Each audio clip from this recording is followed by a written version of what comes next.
In this video, I'm going to share with you how I built a ceramic hand that is life-size based on my own hand.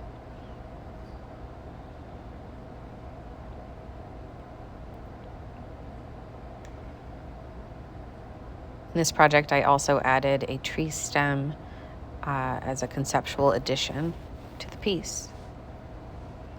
Here you can see the interior of the base, which is hollow.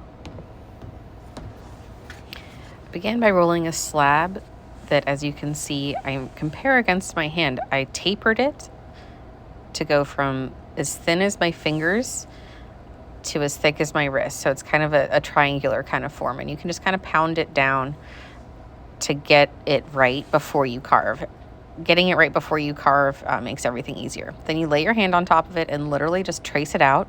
Don't try to cut all the way as you trace it out. Just trace it, take your hand off, and then actually go in and cut, because if you try to do it all at once, you're going to end up with a distorted form, or you'll cut off part of a finger and you won't see it while you're doing it because your hand's blocking it.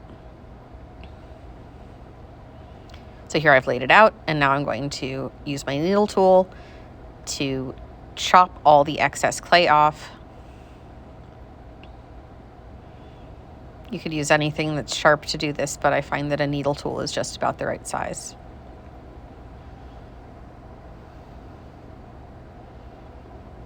If you make a mistake while you're doing this and chop through something significant, probably just start again or slip and score it back together, because the clay is going to remember anywhere that you chopped through significantly. So here you can see I'm comparing my hand again. I'm noticing that there are some areas that are a little bit thicker still than they need to be. So I've smoothed those over and pinched them with my fingers to reduce the scale somewhat.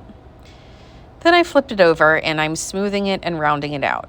Our wrists are not completely square. Our fingers are not completely square. So those need to be pressed and molded, and compare them to your own fingers. Every time you're making a decision in this process, you should be comparing it to your own hand and being like, is that in fact what my hand looks like? Or is it different? How is it different? And then making about a million tiny adjustments the whole process. Making an accurate sculpture is all about looking closely and making a series of small changes to reflect exactly what you see, and trying to defeat the part of your mind that wants to generalize or wants to make assumptions about what the thing looks like, rather than doing the hard work of looking really closely and deciding, is that line there? Is that wrinkle there?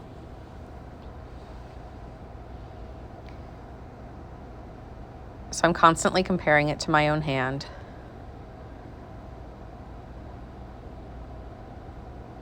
And doing quite a bit of smoothing and rounding. And at this stage, it's very wet clay. You can see that I have it on a wooden board, and that's going to come in a little bit.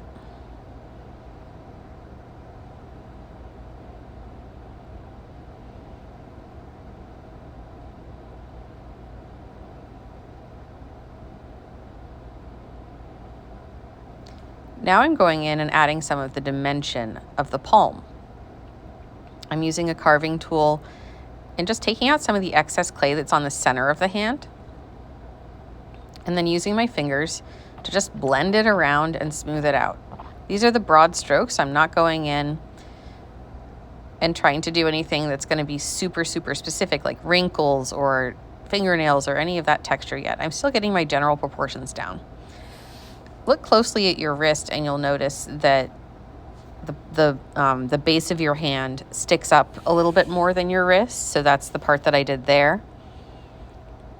And I'm trying to get the general form of where my larger part of my thumb muscle extends to towards the base of my hand, and getting that form mapped out. I'm comparing the length of the fingers and the width of the fingers, and making sure that everything is in fact in proportion to my hand. My hand is my reference.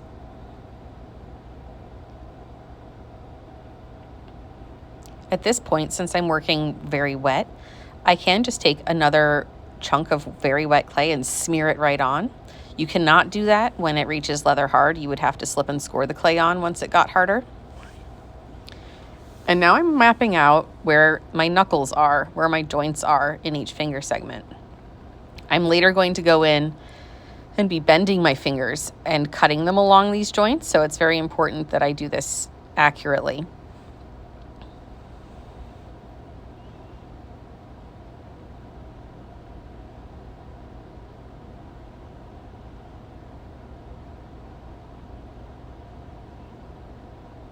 Now I'm mapping out the main folds and wrinkles of my hand. So you can see it still looks very rough.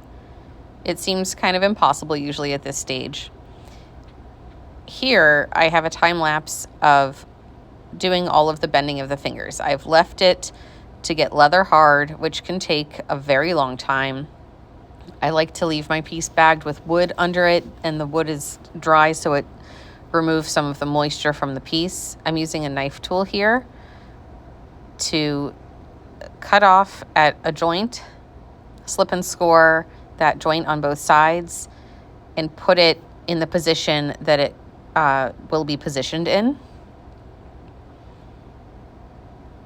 I'm at this stage still not doing any surface refinements like getting the wrinkles, the folds, the skin texture. That all comes later. I'm still in the general proportions, general placement stage.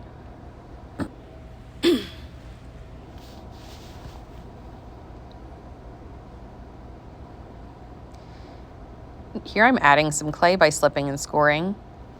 When it's leather hard, like I said, you have to slip and score if you're adding clay on. So I flipped it over here and I've bunched up just a trash bag to use as kind of a pillow support under it.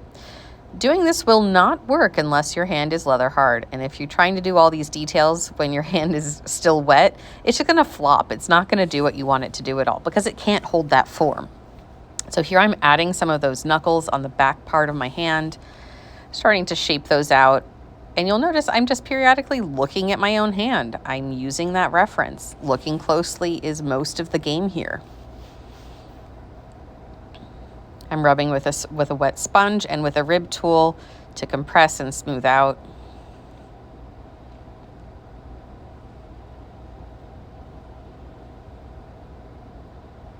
It's starting to look a little bit like a hand. I'm coming in with some tools to refine further the form and thickness of each finger. A wet paintbrush can be really helpful for getting in the crevices that your fingers are too large to reach through. And now I'm starting to map out and do those wrinkles, those obsessive little lines, and to get it to look actually like skin. So at leather hard, you'll make an indentation, you'll press into it, you'll do a lot, and it's just a process.